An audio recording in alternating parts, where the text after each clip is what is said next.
आज खान साहब ने बड़ा सीरियस एक्सपेक्टर पेश किया। वो कहते हैं कि मुझे मरवा भी दिया जा सकता है और ये टेररिज्म के ऊपर करके बात। और वो जो स्टेटमेंट उन्होंने कहा कि एड्रेसिंग जरदारी साहब, उन्होंने ये भी कहा कौन से एजेंसीज के ऑफिसर्स हैं जो आपके साथ मिले हुए हैं जिन्होंने प्लान किया है। और वो आपको पता है पहले भी एलिगेशन सारी। मालिक साहब, सबसे पहले तो आपसे ये गिला करता हूँ, आप जानते हैं अच्छी तरह से 8 हफ्ते से मैं खराबी सेहत की बिना पर अपने बिस्तर पे। शायद ये खराबी जहन तो नहीं है ना? हाँ, खराबी है जहन, लेकिन फिर भी आप हमेशा मुझे कब्र से निकालते हो। इससे पहले भी 3 साल के वक्फे के बाद निकाला था। तो बात यह है भाई, अगर कब्र खोदने की आदत पड़ी गई है तो कोई अच्छी चीज कढ़िया कर बाय मी नाओ आ जाओ। अब तुमने एक बहुत बड़ी पटारी खोल दी है।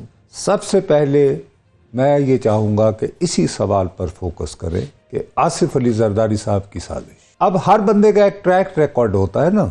हमारे पंजाबी में कहते हैं कि एडे जोगे होंदे ते ऐसा आलोचना होंदे। सबसे पहली बात, सिर्फ 2 पॉइंटर देता हूं, किसी और ने नहीं, मोहतरमा बेनज़ीर भुट्टो साहिबा के खिलाफ जब वो तशरीफ लाई थी, सानहाए कारसाज हुआ था, तो उसके बाद उन्होंने मैटर ऑफ रिकॉर्ड एक बहुत क्रेडिबल अमेरिकन डिप्लोमेट को, जो इत्तेफाक से उनका बहुत पुराना दोस्त भी था जब वो ऑक्सफोर्ड में पढ़ती थी, तो उन्होंने जो 3 नाम नॉमिनेट किए थे जो उनके मुतवक्के मुमकिना कातिल हो सकते हैं, उनमें एक नाम चौधरी परवेज इलाई का था। द सेम चौधरी परवेज इलाई nominated as a possible killer of Mohtarma was later adopted as Deputy Prime Minister। हम कह सकते हैं जी कि चौधरी परवेज साहब एक बड़े खानदान से ताल्लुक रखते थे, उन दिनों यकजा थे, उनका पंजाब में इन्फ्लुएंस वगैरह वगैरह वगैरह। आसिफ अली जरदारी जब गिरफ्तार थे तो एक वाकया हुआ था कि उनकी जबान जो है वो पुलिस तशद्दुद में काटी। उसके मुबैना तौर पर जिम्मेदार बताए गए थे पुलिस ऑफिसर राना मकबूल, जो लाहौर में पुलिस मुकाबलों की वजह से काफी मशहूर रहे।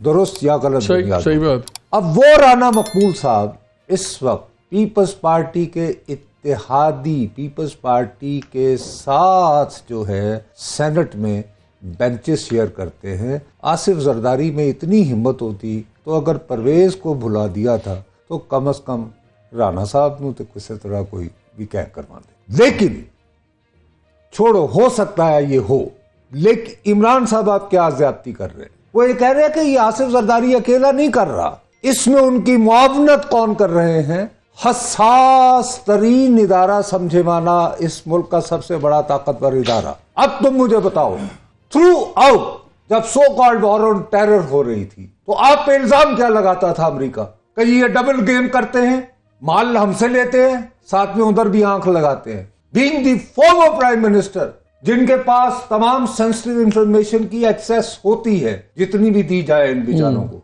जब वो भी ये बात दोहराए कि दहशतगर्द तंजीमों के साथ आपकी हसास तरीन इदारा जिसने मुझे और तहफ़्फ़ुज़ करना है, मैं तो ऐसा पाकिस्तानी खौफजदा हो जाऊंगा कि ये किस किस्म के इदारे हैं जो उन तंजीमों को, जो ये पेशावर जैसे वाकयात करते हैं, उनसे मिलते जुलते अफराद के साथ मिलकर एक यानी पॉलिटिशियन को वो कर रहे हैं। तो मेरा खतरा तो छोड़ो, हम तो जिल्लतों के मारे लोग हैं, हम तो रियाया है इस मुल्क की अशराफिया का, लेकिन तुम्हारे मुल्क के जो दुश्मन हैं, क्या उनको कहते हैं कि जनाब ये गवाही है हमारे पास, तो ये इदारा तो ये करता रहा है और ये मैं नहीं कह रहा, ये पाकिस्तान का फॉर्मर प्राइम मिनिस्टर कह रहा है, तो गॉड से।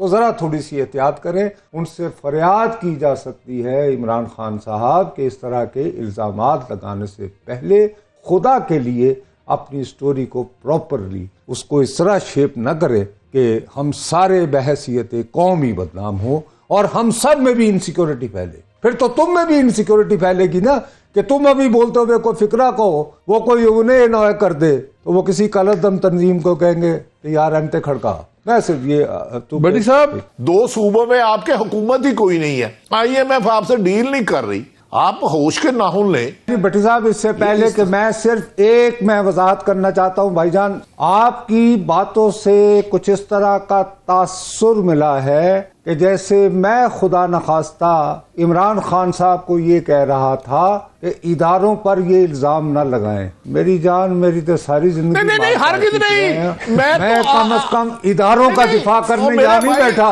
मैं सिर्फ ये बता रहा था कि आसिफ अली जरदारी की औकात ही नहीं है कि वो अपने तय किसी का कत्ल पड़े। मैं सिर्फ ये कह रहा हूँ, ये बराए मेहरबानी ठीक है, दोनों हो गया। बनी भट्टी साहब की और बात करते हैं, आपका भी हमारे उस्तादों से भी ज्यादा काबिल एहतराम है, अल्लाह वाद शाद है, ईमानदारी से हरगिज़ में ये टॉर्न नहीं किया। लेकिन आसिफ अली जरदारी ने काफी कुछ किया हुआ है एयरफोर्स से लेके ना। मजहर मुझे एक चीज बताएं, एक लंबी कहानी चली जाएगी। मजहर को मैं शामिल कर लूं। शाह साहब, शाहिद खाकान अब्बासी का इस्तीफा, मुस्तफा नवाज खोखर, मिफ्ता इस्माइल, इन सब की ग्रुपिंग, री इमेजिनिंग पाकिस्तान, इमरान खान के रगड़े, इलेक्शन नजर नहीं आ रहा, ये लिंक है आपस में सारी चीजों का। शाहिद खाकान अब्बासी सियासत छोड़ सकता है, मुस्लिम लीग नहीं छोड़ेंगे। तो इस्तीफा तो दे दिया, वो डायरेक्ट कॉन्फ्रंटेशन हो गई है। ओहदे से दिया है ना, लेकिन डायरेक्ट कॉन्फ्रंटेशन तो हो गई ना सीनियर वाइस प्रेसिडेंट का से। मैं आपसे दोबारा अर्ज कर रहा हूँ, तुमने बड़ी इंपॉर्टेंट बातों से शुरू हुए थे जिसमें इलेक्शन वगैरह शामिल थे। देखो, सीधी सी बात है, सिर्फ एक वाकया काफी है। जब बड़े मियाँ साहब का सऊदी अरब में इंतकाल हुआ था तो गालिबन तुम जानते हो कि नवाज शरीफ साहब ने फौरन शाहिद खाकान अब्बासी को कहा था कि फौरन लाहौर जाओ और उनकी तजहीज़ व तदफीन का एहतमाम करो। और उनके वालिद की दोस्ती, he is disgusted with this governments policy, लेकिन वो सियासत छोड़ सकते हैं। लेकिन शाह जी, ये भी तो हुआ था ना, जब मियाँ साहब पहले अपने ऑपरेशन के लिए गए हुए थे तो वहां जाके कहा, ये भी खानदानी लंगर गप जो है, वहां पे शाह खान साहब ने शायद ये भी उनको कहा था कि मुझे कहा जा रहा है कि शरीफ खानदान ऊपर नहीं आएगा, लेकिन अगर आपके ऊपर हाथ हो तो यू आर एक्सेप्टेबल। तो मियाँ साहब को बात बड़ी चुभी थी कि खबर लेने आया और ये बात कर दी, और कहते हैं कि तब लाल लकीर लग गई थी इनके। वो लकीर लग गई होगी, लेकिन मैं सिर्फ तुम्हारे आगे प्रिडिक्ट कर रहा हूँ शाहिद खाकान अब्बासी का पॉसिबल। तो ये फिर ग्रुप अचानक ऐसे बन गया। हम एक इस ग्रुप का कोई आपको नजर नहीं आ रहा। मेरा अपना ये ख्याल है, देखो बात सुनो मेरी, जब से ये ग्रुप बना है अक्सर लोगों का ये ख्याल है कि नई किंग्स पार्टी बन रही है। अच्छा, अब इस बात को, इस तासुर को दूर करने के लिए उसमें सबसे ज्यादा जो शख्स ओटीटी बार बार चले जा रहा है, अभी तक अपने 2 सेमिनार्स भी हुए अपने वो ट्विटर वगैरह में, डेट इज मुस्तफा नवाज खोकर, तो कन्वे द मैसेज के नहीं भाईजान असी नवे। वो तो क्रेडिबिलिटी के लिए भी हो सकता है ना, आप क्रेडिबल के। लेकिन अपेरेंटली मुझे इन लोगों में से कोई भी इस काबिल नजर नहीं आ रहा। ये जो यानी 3 लोग, उनमें से एक बंदा है जिसको गोद दिया जा सकता है because of his new liberal policies, वो है मिफ्ता इस्माइल साहब के यार इकोनॉमी ठीक कर दो। असी समझे असी शहबाज अच्छा मुंशी है, ए नाकाम हो गया, डार्वी नाकाम हो गया, मिफ्ता के चांसेस हैं, बाकी का कोई मुस्तकबिल मैं नहीं देख रहा। शायद ये फॉर्मूला चल सकता है जो ये हम बात सुन रहे हैं कि कॉन्स्पिरेसी थियरी यही चल रही है ना कि जी जैसे भी होगा इसी गवर्नमेंट को भी चलाएंगे, ये सिविलियन फसाद होगा चलेगा, ये चल सकता है ऐसे। अगर ये फसाद इसी तरह चलाना होता तो खुदा के लिए पंजाब में जो सूबाई काबीना बनी है उसके अरकान पर तवज्जो करो, जो KPK में बनी है उस पर तवज्जो करो। यार ऐसे ना करो, आपने मामला इब्तदा में ना इतना फैला दिया कि हमसे फोकस नहीं हो पा रहा। मेरे भाई कल सेनेट के इजलास में खड़े होकर मुशाहिद हुसैन सैयद ने कहा लूली लंगड़ी हुकूमत। वो PMLN के सेनेटर हैं। मैं आपसे बता रहा हूं ये लूली लंगड़ी हुकूमत कुछ कर ले इंतखाबात से नहीं भाग सकती। मैं कैमरे पे कह रहा हूं, आइंदा खान को चाहे आधे घंटे के लिए ऐलान करना पड़े आई एम सस्पेंडेड तो काम होगी, वरना इस हुकूमत के हाथों नहीं होगा। मैं इस पे अपनी जान जो है वो मैं। आप कहते हैं इलेक्शन हर कीमत पे होंगे? नहीं होंगे। अरे भाई मैं ना देख भाई, ओ बेख, मैं पर्चा नहीं करवाना मुतनाज़े बात।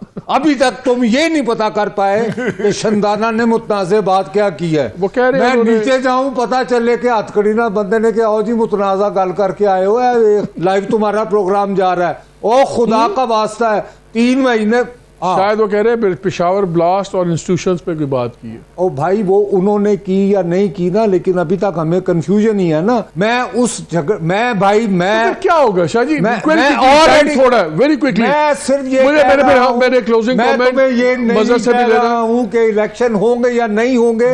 मुझे लग रहा है कि इलेक्शन शायद नहीं होंगे, लेकिन मुझे लग रहा है कि इलेक्शन शायद नहीं होंगे। I am being very categorical, शायद वेरी क्विकली। लेकिन अगर नहीं होंगे तो आइंदा खान के हाथों नहीं होंगे। लूली लंगड़ी हुकूमत जो है नहीं रोक सकती। बस यहां मैंने बात खत्म कर दी, क्योंकि आइन की तशरीह। आप तो कह रहे हैं आइंदा खान ला रहे हैं आप। मैं कह रहा हूं कि यार देखो, मैंने क्वालिफाई किया अपनी स्टेटमेंट। मुतरा से बात कर दी वैसे आप यार अल्लाह मेरे मुंह में खाक अगर मैंने की हो, खुदा की कसम से मैंने को मुतनाज़े बात नहीं की। मैं गुलाम हूं। और अभी भट्टी साहब ने तो थोड़ा सा इशारा भी किया था। Very quickly